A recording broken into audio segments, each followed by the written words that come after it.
നാവികസേനാ ദിനാഘോഷം നടക്കുകയാണ്. ശംഖുമുഖത്ത് രാഷ്ട്രപതി ദ്രൗപദി മുർമു എത്തിച്ചേർന്നിരിക്കുന്നു.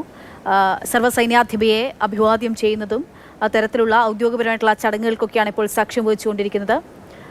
പ്രശാന്ത് കൃഷ്ണ വിവരങ്ങളുമായി ചേരുകയാണ്. പ്രശാന്ത്, രാഷ്ട്രപതിയെ വെൽക്കം ചെയ്യുന്ന, സ്വാഗതം ചെയ്യുന്ന അതിൻ്റെ പ്രോട്ടോകോൾ പ്രകാരം സർവ്വസൈന്യാധിപയെ അഭിവാദ്യം ചെയ്യുന്ന ചടങ്ങുകളല്ല ഇപ്പോൾ നടന്നുകൊണ്ടിരിക്കുന്നത്. എങ്ങനെയാണ് ഇതിന്റെ തുടർ ക്രമീകരണങ്ങൾ?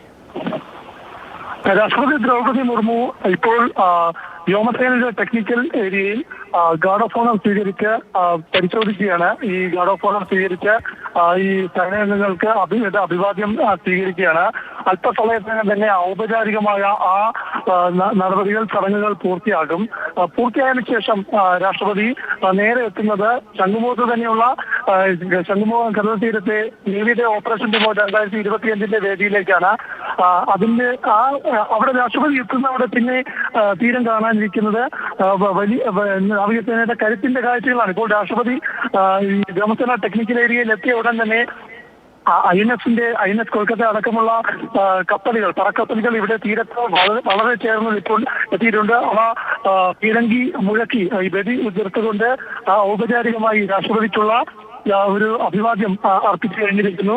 അതിനുശേഷം ഇപ്പോൾ കടലിന്റെ ശംഖുമുഖം കടൽ തീരത്ത് നിന്ന് കഴിഞ്ഞാൽ കടലിന്റെ ഉൾഭാഗത്തായി പലയിടത്തായി നാവികസേനയുടെ വലിയ കപ്പലുകൾ, ഈ പടക്കപ്പലുകൾ, INS ശ്രേണിയിൽപ്പെട്ട പല കപ്പലുകൾ ഇപ്പോൾ ഇവിടെ നമുക്ക് കാണാൻ സാധിക്കുന്നതാണ്. ഇതിൽ കഴിഞ്ഞ ദിവസത്തെ ഓപ്പറേഷനിൽ പങ്കെടുത്തതും ഈ റിഹേഴ്സലിൽ പങ്കെടുത്തതിൽ തന്നെ INS കൊൽക്കത്തയും INS കമലും തൃശ്ശൂരും ഇംഫാലും എല്ലാം ഉണ്ടായിരുന്നു.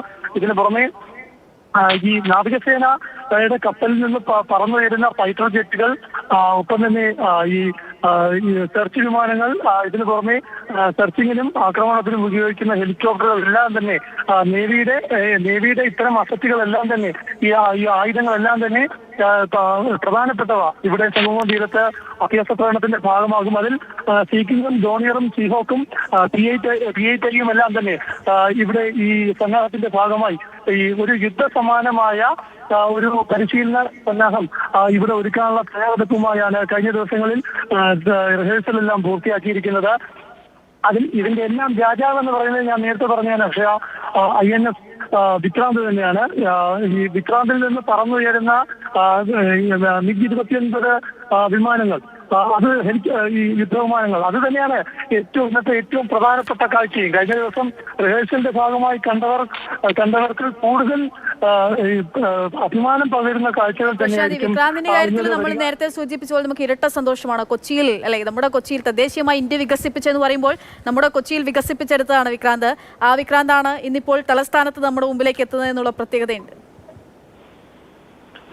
തീർച്ചയായും വിക്രാന്തിനെ സംബന്ധിച്ച് കുറച്ച് കൂടുതൽ പറഞ്ഞു കഴിഞ്ഞാൽ തന്നെ 2022 സെപ്റ്റംബർ 2 ഇന്ത്യ തദ്ദേശീയമായി വികസിപ്പിച്ച INS വിക്രാന്ത് ഇന്ത്യ തദ്ദേശീയമായി പൂർണ്ണമായും എയർക്രാഫ്റ്റ് കാരിയർ എന്ന നിലയിൽ വികസിപ്പിക്കുന്നത്. 76% തദ്ദേശീയമായുള്ള ഉള്ളടക്കങ്ങളാണ് ഈ വിക്രാന്തിൽ ഉപയോഗിച്ചിരിക്കുന്നത്. ഏകദേശം 30,000 ടൺ സ്റ്റീൽ, അത് സ്റ്റീൽ അതോറിറ്റി ഓഫ് ഇന്ത്യയുടെ സ്റ്റീൽ ഉപയോഗിച്ചുള്ള നിർമ്മിതിയാണ്. ഇതിൽ 30 എയർക്രാഫ്റ്റുകൾ ഒരേ സമയം വഹിക്കാൻ സാധിക്കും, പറന്നു പോകാൻ സാധിക്കും. നാവികസേനയുടെ പ്രാധാന്യം തന്നെ നമുക്കറിയാം. ഇന്ത്യൻ കടൽ അതിർത്തിയുടെ സംരക്ഷണം, ഇന്ത്യൻ ഭൂഖണ്ഡത്തിന്റെ പ്രധാന മെയിൻലാൻഡിന് പുറമെ തന്നെ നമ്മുടെ കടലിലായി നമ്മുടെ ടെറിട്ടറിയുടെ ഭാഗമായുള്ള ചെറു ദ്വീപുകളുണ്ട്. ഇവയുടെ സംരക്ഷണം, നമ്മുടെ മാരിടൈം സുരക്ഷ, അത് കടൽപാതയുടെ സുരക്ഷ, ഇവയെല്ലാം തന്നെ ഏറ്റവും പ്രധാനമാണ്. ചരക്ക് കപ്പലുകളുടെ സുരക്ഷ അടക്കമുള്ള എല്ലാ കാര്യങ്ങളും, അതായത് വളരെ തീരത്തോട് ചേർന്നുള്ള സുരക്ഷ കോസ്റ്റ്ഗാർഡാണെങ്കിൽ ഉൾക്കടലിൽ ഈ കള്ളക്കടത്തും അടക്കമുള്ള എല്ലാ കാര്യങ്ങളും തടയുന്നതിന്, വിധ്വംസക പ്രവർത്തനങ്ങളും തടയുന്നതിന് വേണ്ടിയുള്ള എല്ലാ ഒരുക്കങ്ങളും സന്നാഹങ്ങളും ചെയ്യുന്നത് നാവികസേനയാണ്. അപ്പോൾ നാവികസേനയെ മാറ്റി നിർത്തിക്കൊണ്ടുള്ള ഇന്ത്യൻ സൈന്യമില്ല എന്ന് തന്നെയാണ്. മാത്രമല്ല, ആ കരുത്ത് ഇന്ത്യൻ നാവികസേന പതിറ്റാണ്ടുകൾ മുമ്പ് തെളിയിച്ചതാണ്. 1971 ഇന്ത്യൻ നാവികസേന ഇന്നത്തെ അത്ര ഒന്നും ആയുധശേഷി ഇല്ലാത്തിരുന്ന കാലത്ത് പോലും അന്ന് ഏഷ്യയിലെ ഏറ്റവും വലിയ നാവികശേഷി തന്നെയായിരുന്നു ഈ ഇന്ത്യൻ നാവികസേന. അത് തന്നെയാണ് 1971 ഡിസംബർ 4 കറാച്ചി തുറമുഖം തകർത്ത ഇന്ത്യൻ നാവികസേനയുടെ കരുത്ത്.